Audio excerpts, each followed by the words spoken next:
hello, and welcome to Public Conscience.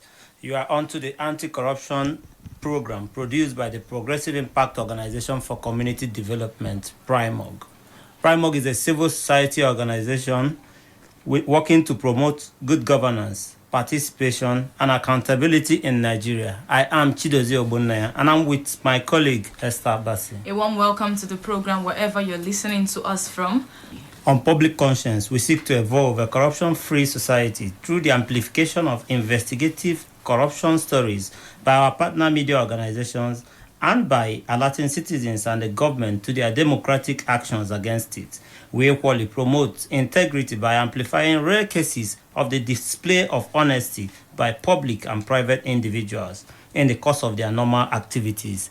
We appreciate the MacArthur Foundation for supporting the production of this program. Nigerians are not done reacting to the February 25th presidential and national assembly elections, in which citizens turned out in their numbers to participate, relying on the promises of President Muhammadu Buhari to bequeath a legacy of free, fair and credible elections, and the assurances of the Chairman, Independent National and Electoral Commission, INEC, Professor Mahmood Yakubu, to bring it to reality. Sadly, reports of logistic glitches, violence, intimidation of voters, ballot box snatching, corruption, and most importantly, INEC's failure to transmit or transfer results electronically in real time undermine the credibility and transparency of the exercise. INEC has since declared the presidential candidate of the All Progressives Congress, APC, Bola Tinubu, winner of the contest. INEC has come under criticism from some Nigerians after giving assurances over the weekend that the bimodal voter accreditation system, BVAS, will run optimally during the March 11th Governorship and State Assembly elections. The Commission had on Monday approached the appeal court for an order to allow it to reconfigure its bimodal voter accreditation system for the March 11th state elections. Recall an order restraining INEC from tampering with the information embedded in the BVAS machine until the due inspection is conducted and certified true copies of them issued has been in place. It is instructive to note that INEC is running against time to convince electorates who are still disenfranchised by the conduct of the presidential election. Yes, electorates who are still disenchanted by the conduct of the presidential elections. But today's program, we assess INEC's inability to meet the expectations of Nigerians during the presidential election, issues they must address ahead of state polls, and the need for INEC to inspire confidence in electorates again, having failed to keep to their promises of transmitting presidential election results in real time. We will be joined by stakeholders that monitored the presidential election. But for you out there, are you optimistic INEC will get the conduct of the state elections right? How do we ensure Nigerians continue to participate in elections despite the setbacks? What must we do to restore the eroding confidence of young people in the aftermath of the presidential poll? And do you think the presidential election was a missed opportunity by the INEC? Be ready to join us through phone and text messages during this conversation. The WhatsApp phone line to send your message is 0902-265-6167. That is 0902-265-6167. Please indicate your name and your location when sending your message. This number is for messages only. If you just joined us, we are assessing INEC's failure to meet the expectations of Nigeria in the conduct of the presidential election, the issues that must be dealt with ahead of the state elections, and the need for the Commission to restore public confidence in having failed to keep its promises to transmit presidential election results in real time. The governorship elections will be held in 28 states of the Federation. The Federal Capital Territory, FCT, is excluded in this exercise. But joining us to have this conversation is the Executive Director, Next Action, Ambassador Eniola Cole. Thank you for joining us. Thank you for having me. Eniola is joined by Humphrey Eze Ukeaja, Research Officer at the Center for Citizens with Disability, CCD. Thank you for joining us. Yeah, nice having me. Yeah, thank you. All right, you are both welcome. Let's get straight to Eniola, because looking at the presidential polls that held about roughly 10 days ago, what are your takeaways from the conduct of the presidential elections, and is the conduct of the presidential election a missed opportunity for INEC? Okay, thank you so much. I'll back up a little bit because we have worked as collaborative partners with other civil society organizations and with the Independent National Electoral Commission. And one of the first things that we did was to implement a project titled the Your Vote Matters Project, an initiative of NES Action and the International Foundation for Electoral Systems, being supported by the United States Agency for International Development and the Foreign Commonwealth Development Office, to get more people out to go out and cast their votes. We started with them going out for the CVR exercise and then the PVC collection exercise and then election day mobilization as well, by providing buses and getting more information using technology to get them to come out to vote. Starting from that backdrop and seeing the huge turnout on election day, we were also able to mobilize over 400 citizen observers in different states nationwide to get their feedback. Now, for us, I'm saying all this because it's important we know when we use words like failure, for us, there are many yardsticks. For us, the turnout was high. We saw that the polls opened late, and we're also seeing ways that those could be addressed. We also saw that there were new innovations brought in, like the tactile ballots, magnifying glasses, the form poster EC 30 PWD that allows those who are hearing impaired to be able to see visually what the process is to be like. We also saw priority given to persons with disabilities for them to vote ahead of others. We saw elderly voting ahead of others. So for us, and we also saw the poll officials were, to an extent, better trained than we've seen in previous elections. They knew the job, they knew the steps to take. We didn't experience confused poll officials that we had to tell what to do. They knew the job. But one area that we also saw that needs improvement is some of the poll officials were partisan. Now, apart from all that, we know that the cash policy that was introduced around election day also had a huge part to play. Maybe INEC had not anticipated.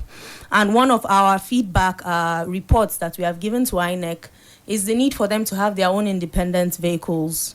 They had quite a huge budget, over 300 billion naira for the conduct of the 2023 general elections. Let's do the math. If you put, even if it's 2 million for fairly used vehicles for all registration areas, all 8,809 registration areas, it may not even get up to 20 billion out of that money. But we realize that election in and election out, those logistic problems have been the case for 24 years, and it really needs to be addressed. One way is independent ownership of the vehicles that are used for deployment of materials from the registration area level down to the polling unit level. Also, the BVAS, it has brought in the opportunity for even women to get into office. We saw what happened in the FCT, something that people would have already forgotten about or written off, or that may not even have ever happened if there was no technology. If it was all manual voting, or a manual process that we had before, you may not see women coming out. Yes, the number of women in Senate dropped. The number of women in the National Assembly also dropped. And right now, our push is to ensure that in March 11 election, which is just a few days away, people still come out and more women are voted in. Now, there were challenges, especially with the IREV. Okay. Now, when it comes to the IREV, for us, I mean, I think INEC shot themselves in the foot, because there is a lot that goes into uploading results. With the BVAS, for example, they never made the promise of uploading results from the polling units real-time nationwide. And that's because with the BVAS operational strategy allows for offline documentation of those who come to the polling units, and and the uploads can be done maybe when they get to the ward or when they get to areas where they have network. Now, previously, INEC had met with the NCC and asked if telecommunications would be available nationwide at all the polling units, and they were not given a concrete response to that. So they promised that they would be able to do the uploads. Now, there are also heightened political infractions when it comes to Nigeria's general elections and even the state elections. If we are unable to address inter- and intra-party democracy and have politicians go out of that do-or-die politics atmosphere, I mean, it would be amazing if you go out to observe elections, just go to the ward collation centers, go to the polling units and see what politicians do. Are you saying, not to cut you short? One more. Security agencies that work at the polling units, we have also seen them work in complicity. When politicians come with their violations of the electoral process, we see security agents turn away. So now, if INEC was able to manage all these stakeholders, it would have then been able to give this promise. But if they are unable to manage these stakeholders performing these atrocities at the lower level, that promise should not have been made. For us, it is good for transparency, but it could put the nation up in flames. Why? Because everyone who goes out to vote will want to see their mandate chosen. They will want to see that the person they voted for wins. They want to see that the exact result that was documented at the polling unit is what appears on the IREV. But what happens with the political infractions that we witnessed? Now, we know about the political infractions. Let's get this thing straight, because INEC actually promised, they should have envisaged some of these political infractions and the violence that might erupt. So, did they not assess themselves well? Can we be able to do this or not? So that we don't say absolve them of all, because they need to take note of the promises they made. Definitely nobody is absolving INEC of the promises that they made. But even the National Assembly did not give you an electoral law that includes that aspect of the IREV or immediate real-time uploads nationwide. They deliberately did not give you that. INEC in their guidelines, wanting to do good for the people, put this in their guidelines saying they will do these uploads. Okay. But then whatever happened, we don't have an excuse for what happened, but they were not able to deliver it. It was a first-time shot for a nationwide scale. They had tried it in governorship elections previously, the off-cycle elections, and it worked. So on a nationwide scale, it's left for them to now tell us what happened. But we as observers know what we saw on field and saw that this may not be a manageable dynamic for INEC to handle. All right, I'm sure Humphrey Eze Ukaja, research officer at Center for Citizens with Disability, also monitored. You watch closely. Maybe let's get your take on your own takeaways, because from in your last point of view, it's different from, like, there are issues that we needed to deal with that were not dealt with. What's your own take? Why did you think INEC failed? Well, thank you very much. Or let me take back. She said she don't like the word failure, but because there are many yards. When I don't keep to my promise, I don't know what to. To one of my promises. To one of my promises, which is making the most headline. Let me get your take. Yeah, thank you very much. Before I go forward, let me also do a retrospect of how she did what she did. She went back and then she came forth. We have been observing elections in 2007 in CCD. And we have been deploying observers, persons with disability, and those that are able-bodied to observe elections. And this year, we also deployed on the 25th of February to observe these elections. And it might interest you. I will go the same line should go, but I will go a little bit deeper. First and foremost, Professor Mahmoud Yakub, I've been attending INEC meeting on behalf of my ED in Abuja here, where we have our office, has reassured continuously. And what I saw on the field was not the assurance that we were promised. Let's be plain. Now, let me also tell you, there's no CSO, civil society organization in Nigeria today that gave a good report of the presidential election. None. As it stands, gave a good report. When you say good report, 60% report that was fair, even the international and local. Why? Reasons being that there was heightened promise that technology have come to cut off some issues that we had in 2007. From 19 to 15, there were issues. Then to 2019, we had issues again. Issues of manipulation by political actors that want to wrest power. They will say, take it and run with it. That was the system they were. And when technology came in, we were optimistic that this will open a new vista. We will now see a new approach to how we elect as our leaders, those that are going to be political actors or those that are going to lead us. But let me tell you, first, on the opening of the pool, research we did in the southeast and south-south showed that pools opened on late. Around 11 o'clock in the morning, some polling units were not open. That's why you see polling units voting till late in the night and even till the next morning in some polling units. You understand? That is one. Secondly, the issues of beavers, the malfunctionality of the beavers, disenfranchised many Nigerians. Look at the percentage. We had over 89 million registered voters. Look at how many people that voted. 25. It's beavers. It malfunctioned in several polling units. That is one thing that also needed to be noted. We saw it. Now, on person with disability, as she said, that is our sector. We noticed that priority was given.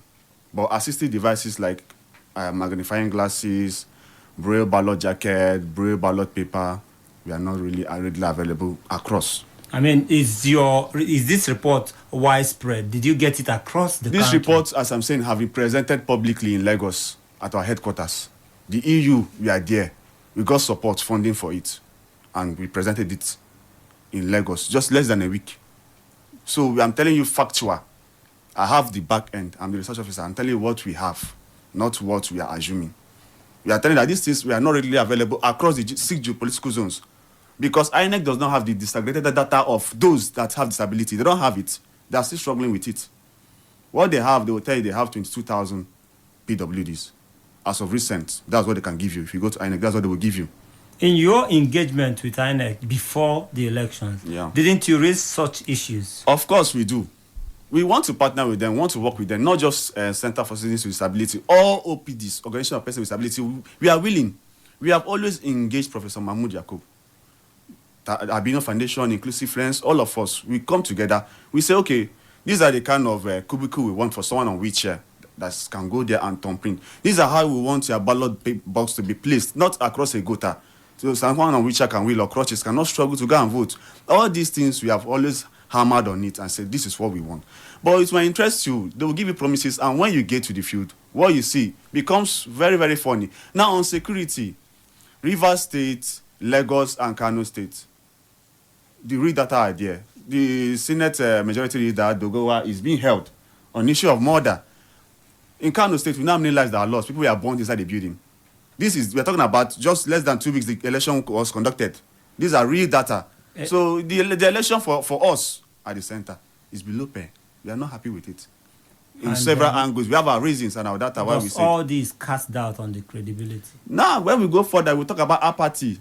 What's going to happen on March 11? Well, definitely there are doubts. A lot of doubts are there. Okay, I also see that doubt on the face of Eniola, but I will come back to that because we hit the street. Primark also hit the street to sample the opinions of Nigerians out there on what they think about the integrity test, if the elections pass the integrity test. Take a listen. Voices against corruption. Let the people speak. Hello and welcome to Primorg's public feedback series on corruption, called Voices Against Corruption.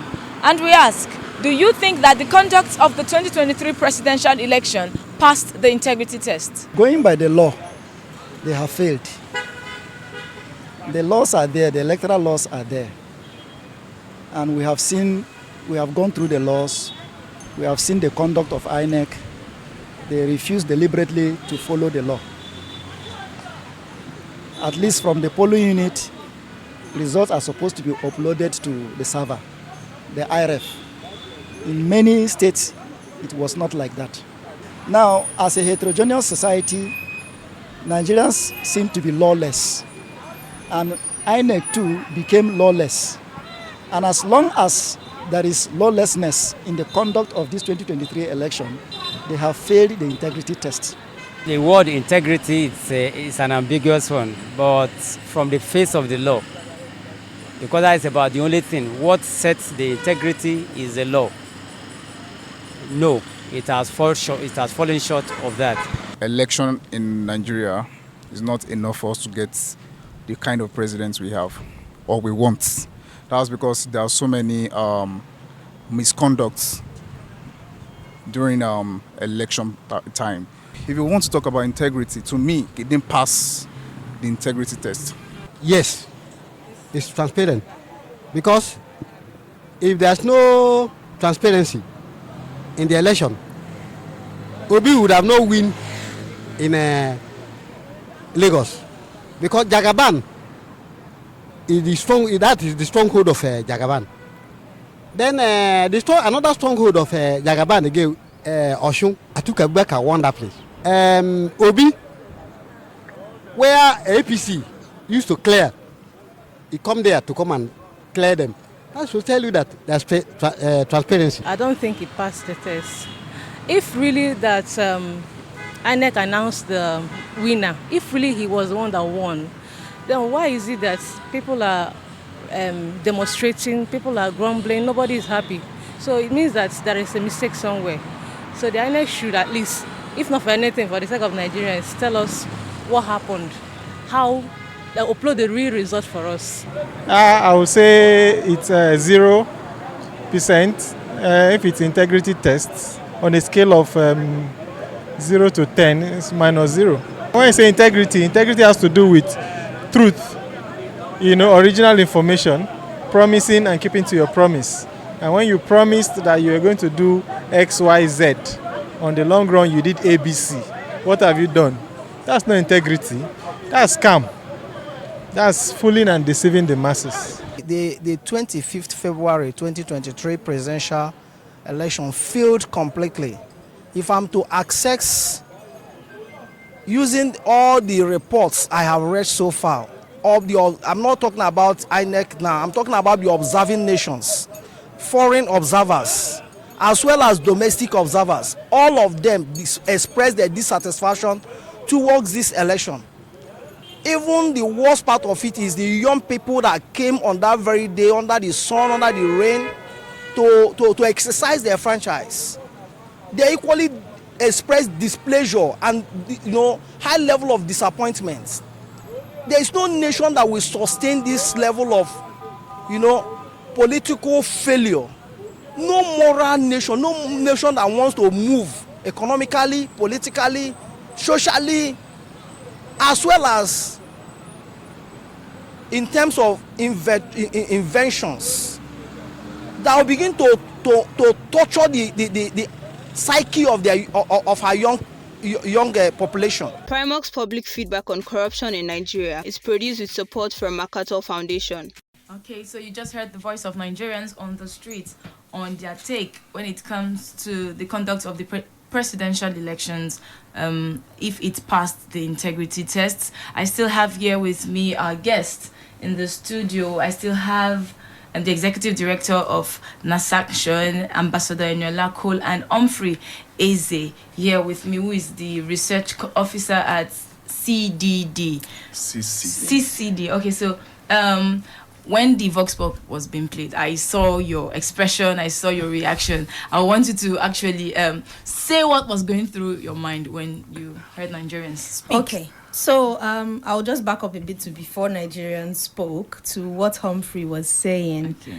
I don't know if he has the information that was released by INEC along with other civil society organizations that work on persons with disabilities.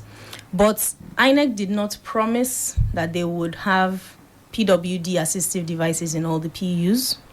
They informed on locations by use of the BVAS, locations where persons with disabilities had registered to vote and had collected their PVCs across the nation. And based on that, I have it right here, I'm also looking at it. We have the numbers for different states, and we have the number of magnifying glasses to 21,165, 8,117 Braille, and 6,167 EC30 PWD posters. So it's not expected. Did you track the deployment of these devices? Yes, we did. And we saw them in locations where we observed that they were supposed to be. Okay. So that's why I'm saying one thing that's also really important, and I think even Nigerian civil society needs to have more training and a required skill set to manage the information that they put out. Because whatever you hear from the common man on the streets is also what they've heard on the news and what they've heard from other civil society organizations and what people are saying. So there's this bandwagon effect, let's all say this. But I also wanted to ask Humphrey, you said all the election observer reports all said negative about the process. Did you read all 214 for all the 214 election observer groups that were deployed? I don't think so. So I think we really need to be careful with the use of language and how we affect the process. Because for me, Nigeria comes first. Come March 11, what is it that we expect to see if we continue with the communication that is ongoing, the failure? We are going to come so to what March then happens on March? What are you expecting? What is the solution we are going that to is being brought March to the table? 11, but you can't. That is more useful discussion for me. Yes. Solution-oriented discussion. Eniola, yes, we cannot move away completely from. You must look at your shortcomings and say, if I can identify these shortcomings and provide solutions, then I'll provide solutions. But let me quickly get your reaction to the Vox Pop played before we open up the phone lines. We also have our audience out there waiting for us to join the conversation. Yeah, thank you very much. Before the Vox Pop, I said something very important. She observed the election, we observed too. And luckily, maybe I'll retract the word all, but most, probably, I've said most. I won't read all 200, but most of them, I won't call CSOs, but I know most of them, we are not happy with the election process. We can't hide from it. It's a majority of them, we are not. It's just the fact. We are not state actors, we are CSOs. What we do is engage state actors, make them be active, and let them stand on what they need to do. I can't come here and start saying, INEC did this. If INEC did well, we write report and say they did well.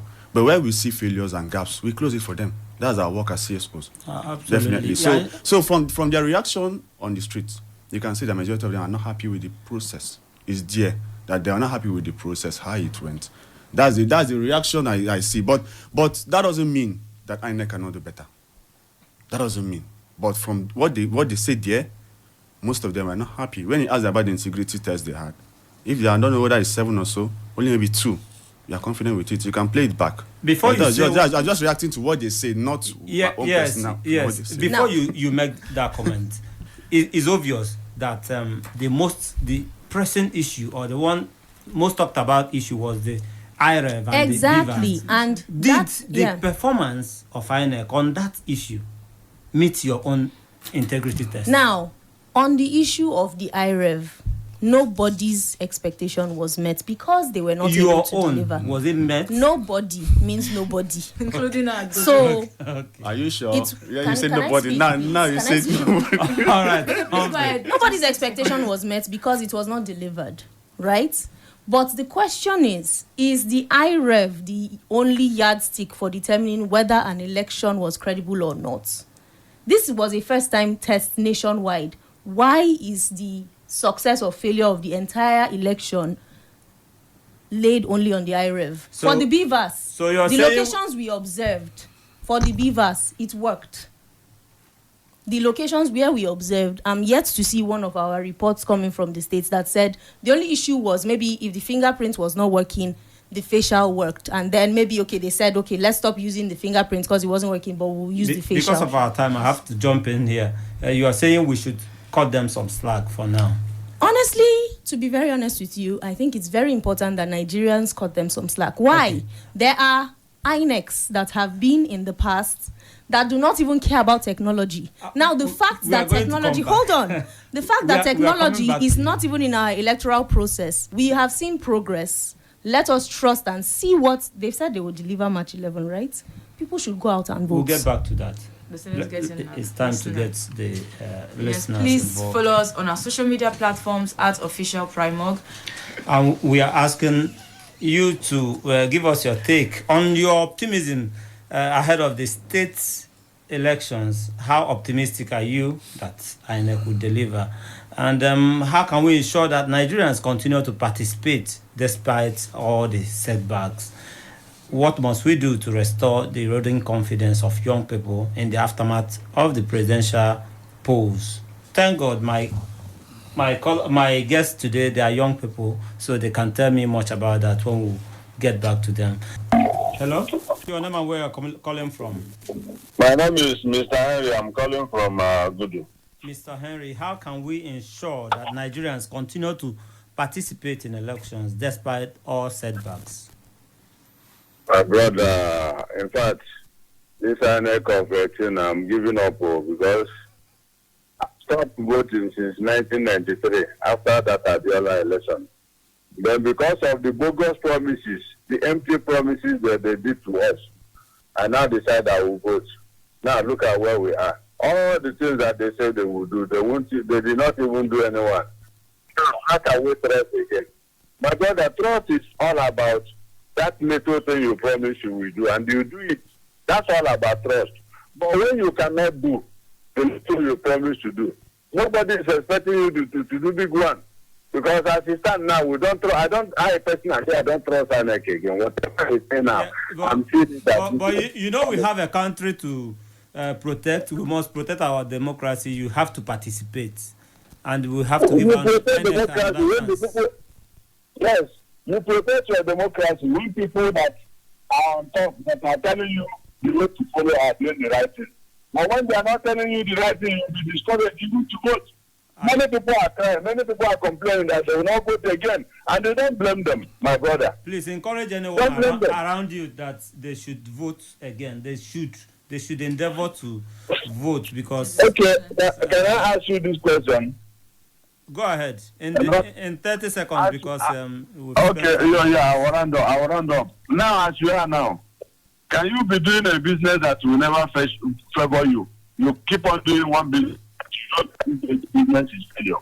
I will give you my answer someday. Thank you very, very much. Oh, you see. Let's get another caller. Hello. Hello, good day. Yeah, good day. Your name and where you're calling us from? My name is Ugochukwu. I'm calling from Norway. Okay, so are you optimistic that INEC will get the conduct of state elections right? I'm not optimistic. Why? Tell us. With what is happening already, the evidence is clear that we don't have a country. Sorry, Ugochukwu, let me jump in there. We have a country. That something didn't meet your expectations doesn't mean we don't have a country. But go ahead. Are you proud of your country now? I'm proud of my country. Challenges abound everywhere in the world. Yes, of course. Not this one that you chose, yes. With what is happening, you vote and you don't have what your vote does not count. Automatically, we are visiting our air. We are like foreigners in our own country. Is that what we need? I don't agree with you totally, but complete your thoughts. It's your opinion anyway, but evidence is on ground that what we voted was not what we see. And no matter how you cancel it, original is original.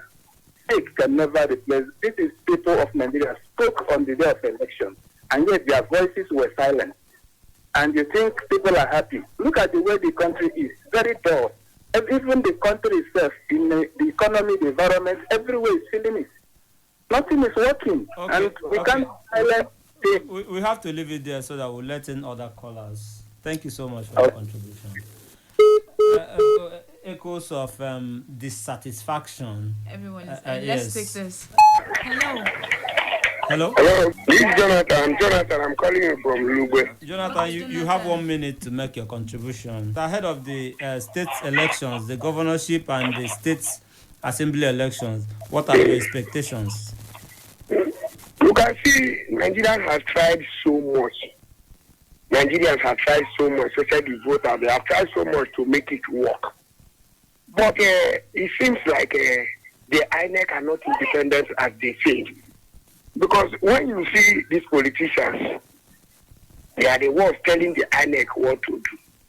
So, by this upcoming governorship election, to me, as a person, I don't think if I'm going to vote in this country again.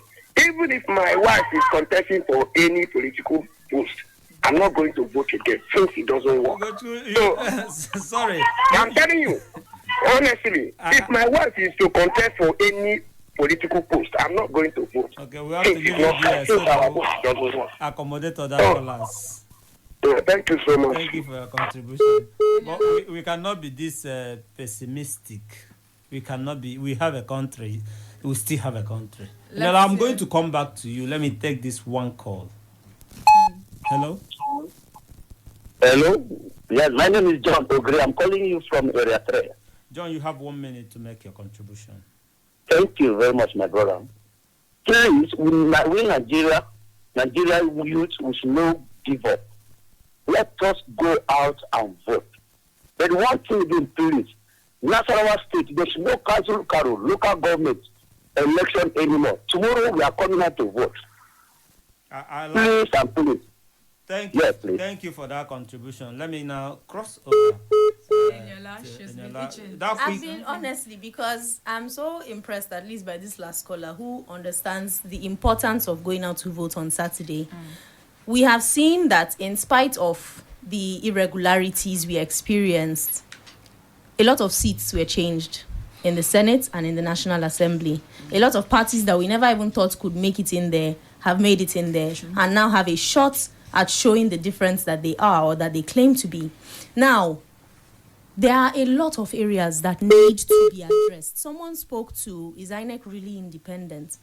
Now, one of the areas that we have been looking at is the difference between the political party in governance and the person who is there to lead the country. The difference, for example, between the seat of the president as the commander-in-chief and the number one of the country from the man who is the member of a political party. It's very easy to experience that abuse of incumbency that we have seen on a large scale, even in the 2023 general elections. How can we address that? Because it's beginning to look like almost every agency that works under an administration must do what they say. Subservient to them. Let me come to the complaints of Nigerians, because let me not just allow this go away. There are so many people are losing confidence. What must INEC do to restore their credibility? Now, if aside you can give from me INEC that again, I was going so to give you. Move on to more questions. I was going to give you another thing that we could do for our own electoral process to work. The National Assembly should review Section 134 of the 1999 Constitution. Why? Because we are still operating to get into the position of president or of governor. We are operating highest number of votes and the required spread of 25% in two-thirds of the states. While retaining the 25% in two-thirds of the states, change highest number of votes to absolute majority, which is 50% plus 1. Now, if we have 50% plus 1, you can see that from the results we had, there was nobody that had that. They would have had to go for a runoff election. Now, if that was done, maybe the Nigerian people can elect somebody that has over 50% and say, yes, this person chosen to lead us has at least half of us. That will also bring credibility to the process. Another thing that could bring credibility to the process is to enhance what is required. Now, a national stress test was not done on the IREV. I would not support, if US are having elections, there is no portal that you can go to globally to see how the election results are going. There is something called a top secret folder of every nation. There are top secret and confidential folders across the world where if they open that folder, the whole nation will go up in flames. While the IREV can be used for maybe adjudication and judicial action post-election, that's ensuring it is done real time from the polling units nationwide is like shooting yourself in the foot. You may not be able to achieve What it. of the integrity of the officials? How much does it count to to the credibility of the elections? It also still comes to political infractions. If they come to you with a lucrative bribe and you are unable to say no, or you say no and they put a gun to your head.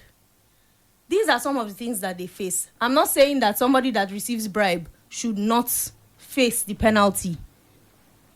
You should face the penalty, but why are politicians going out to bribe INEC officials? Can that also be addressed? I want to chip in something to what she's saying on the INEC officials. I believe we all know that most of them are now facing electoral malpractice, in 200 of them or so. When you talk about trust, when you talk about renewing that trust in the part of INEC, we have to see actions. We have to see head rule. Literally, we have to see people being penalized for what?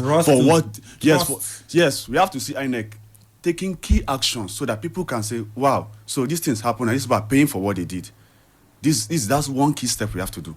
Because most of them participated in the malpractice. And that was the woman factor is there. The woman factor is there. So someone has to pay for it, for that trust to. When you hear people talk, they're just paying. But that doesn't mean we have a nation to build. But we have to show actions that we are making progress towards remedying whatever errors we have made in the process. Okay, so Humphrey, let me ask you, because at some point the INEC chair said that young people are determinants or will be determinants of the presidential election, and we saw what happened. So how can we now make these same young people trust the process and participate in the forthcoming election? That's in fact, we are running against time to make them believe again. Yes. Let me be sincere to you. Let us be sincere. The level of apathy might likely, I don't want to be pessimistic, might likely show in the March election. The wounds are still fresh. So you're saying it's the ones that still fresh. It will take a little bit of medium term to long term to bring down these people back to this system. They were very optimistic to vote. Anybody that observed that election saw the high turnout of youth in the election. It was obvious. But when you do a survey, you can do the trial, you will see that they are pessimistic to come out.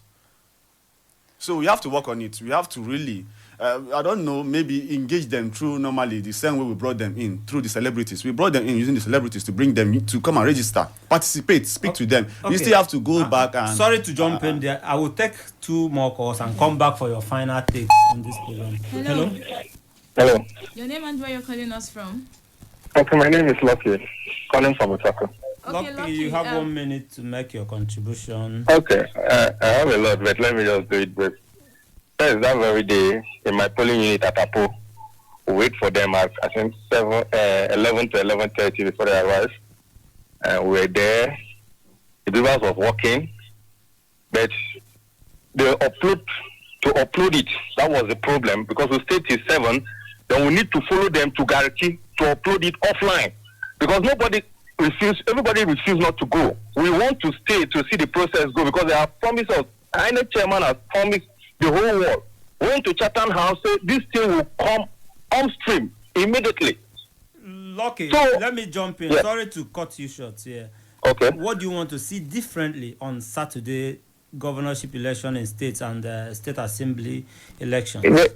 My brother, you see what was going online. Some youth were sharing their PVC and all that. They need to buy back the minds of people, because voter apathy will happen this very Saturday. Most people will not vote, but I want them to come out to vote. All right. To still prove that we have the voice of the people is the voice of God. All right. Thank you. Thank you so much. As we begin to wrap up, let me get your take. Let me start from... Humphrey. I like to do ladies first. Let me start from Eniola to tell me the way forward. But before you do this, let me take this last call. Hello? Hello. Yeah. Yeah, I'm so happy with this topic. Very fast.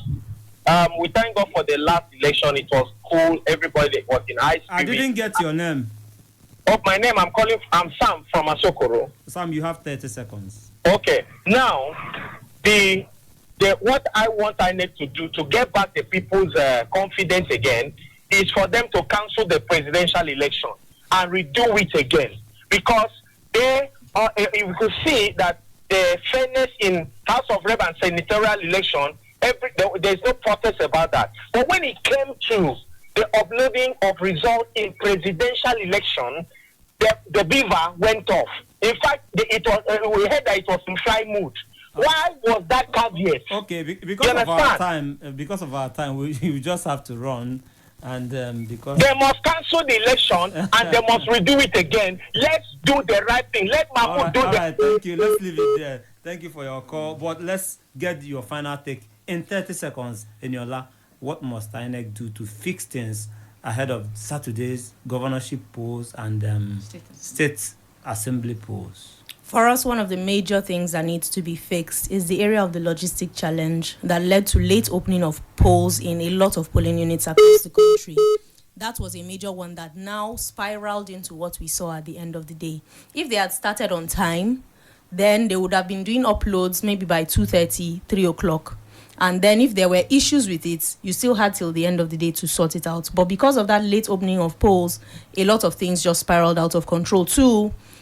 The independence of INEC needs to be ensured, and this is an all-hands-on-deck approach. The presidency also needs to come in. What happened for the presidential election needs to be addressed. The safety and security of INEC officials also needs to be addressed. Absolutely. So that they can deliver on their mandate. Absolutely. We'll have to leave it there, but let me get Humphrey's own. But know that the counting is still on.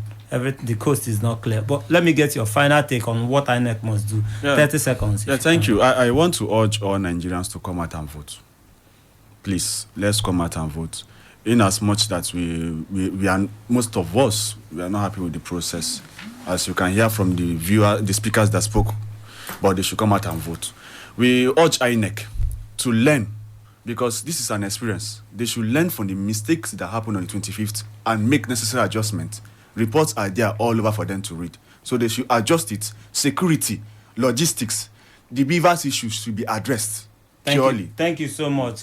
And it is a wrap from us here, Esther. We have to go. Please visit our news website, primognews.org. That is primognews.org. For all the details of our reports and interviews, visit our website, www.primog.org, to get all the information about Primog. And you can watch our videos on Primog TV, our YouTube channel. Please subscribe to get reminders when we have a new post.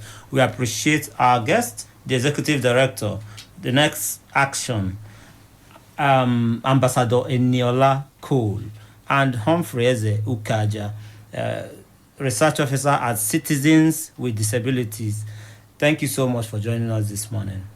Public Conscience has the support of the John D. and Catherine T. MacArthur Foundation, committed to building a more just and verdant and peaceful world. Get more information about the foundation on its website, macfound.org. Join us again here next week for another episode of Public Conscience. And remember to follow us on Facebook, Twitter, and on Instagram at Official Primog. I am Esther Bassi.